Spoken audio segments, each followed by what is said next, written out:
kids, it's Mr. Fly here. Welcome to Great Missenden, as the sign says, where today I'm out and about on another bike review. And this bike is the brand new for 2022 model year Suzuki GSXS S1000GT. Bit of a tongue twister. This is the latest in the lineup of these 999cc inline 4 powered bikes that Suzuki have. Of course, they've got the GSXS1000, which has got the latest version of that engine, and they've got things like this, the touring bike, and the GSXS S1000 that I rode a couple of weeks back, which is the naked version. So on paper this is very, very similar indeed to that naked version of the bike. Just a few changes in terms of its looks. Obviously it's got fairings and stuff, the seating position is a little bit different, but otherwise it's the same engine, very similar frame. I think it's got a slightly different subframe maybe. Anyway, if you're interested in this bike, stick around and stay tuned. This video is for you.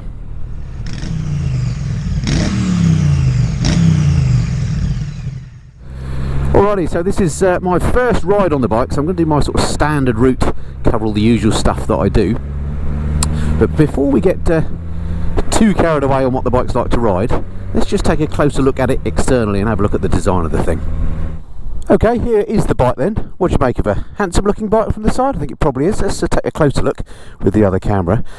Here we go. Okay, let's take a little look at this and compare it maybe to that GSXS S1000, the naked version of this that I rode a few weeks back. I think it is quite a handsome bike. I hadn't seen one of these in the flesh before. I wasn't too sure about this front end when I first saw the bike. I thought that might be a bit too sort of long and pointy at the front there, but actually in the flesh it's quite nice looking, I have to say. The front is a little bit unusual. I'm not too sure whether I like that front or not. One thing I don't like about it is if you turn the ignition on, number one, you've got an excellent TFT, which we can look at in more detail later when we're riding. We'll have a look at that when it's warmed up. But one of the things I don't like about it is if you come around the front, look, when you've got your daytime running lights on, you've only got the one of those headlights on, and people are always going to be saying, "Oh, mate, your headlights out." Both come on when it goes on a full beam, so that's a little bit annoying. One thing I do like about the bike is the plastics are just straightforward plastic. On that GSXS S1000, the naked one, it had that sort of fake carbon flake thing going on. This doesn't. This just has a nice pattern on there. Looks much better, I think. And then of course the back dominated by these panniers. It being a touring bike, I better show you how these operate.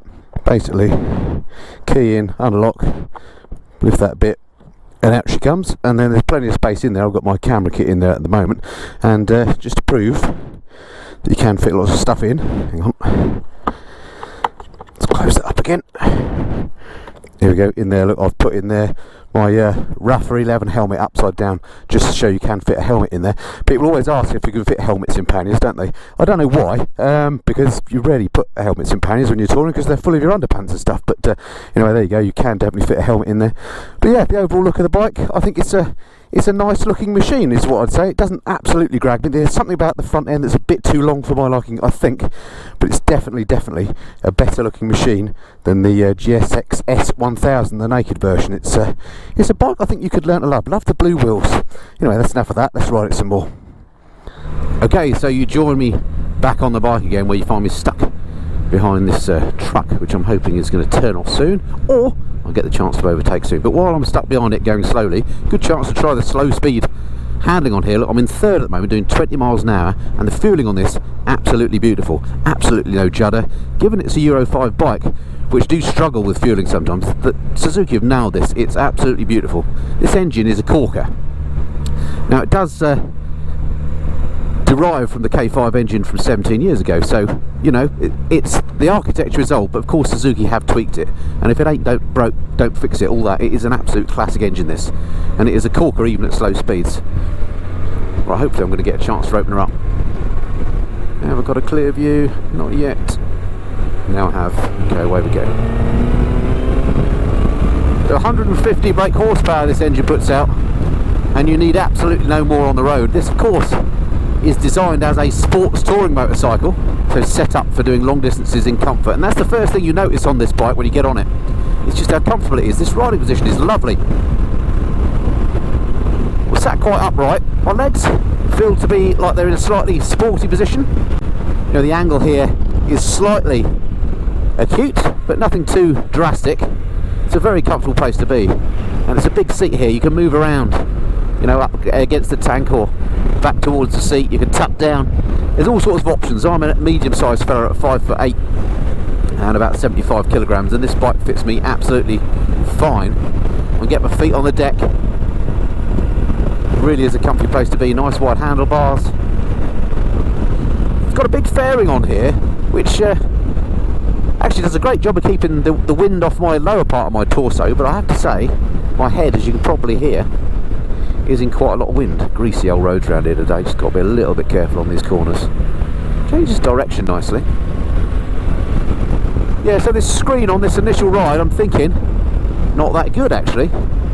Quite a lot of wind from my shoulders, as you might be able to see on my jacket, and then on my head. I mean, you get used to it, it's not turbulent air, it's fine, but not quite the protection you would maybe expect. And this screen isn't adjustable either, which is a bit odd. So I think if I were to get one of these bikes, I'd be very tempted to get one of those little MRA type Vario screens or whatever, just to deflect a bit more air over me. If you're taller than me, that could be an issue. Strange on a touring bike. But yeah, very comfortable place to be. Gonna get a load of cyclists to get past. There we go.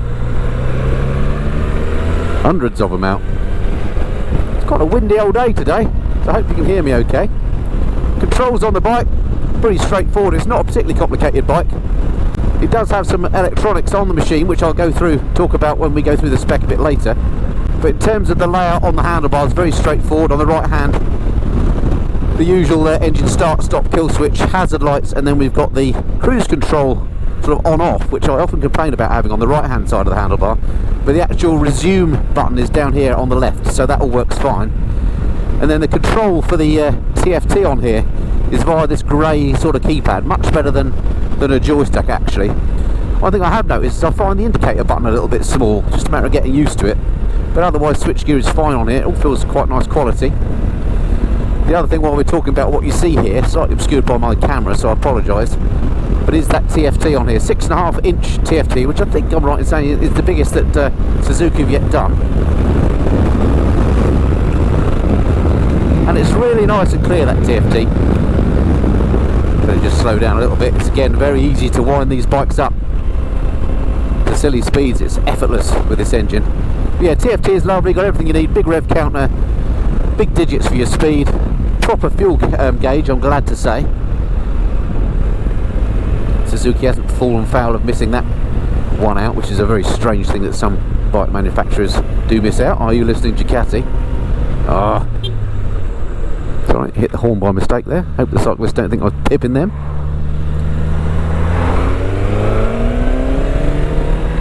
Sounds lovely, this engine.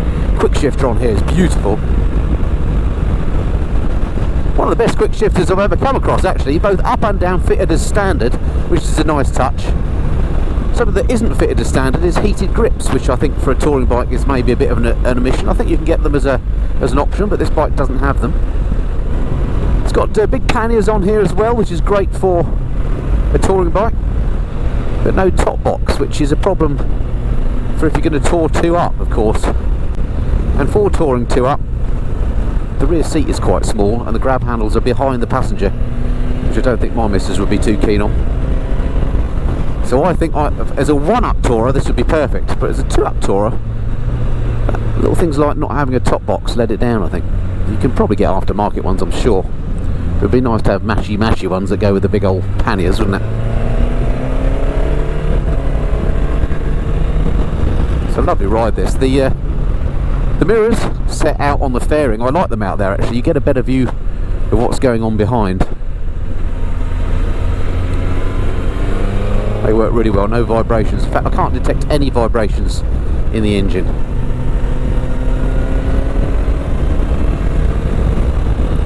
Right, that's enough about what it's like to ride for the time being. Let's jump off the bike and talk through the spec. Alright, let's talk spec, shall we? And let's do it on the other camera in the usual way.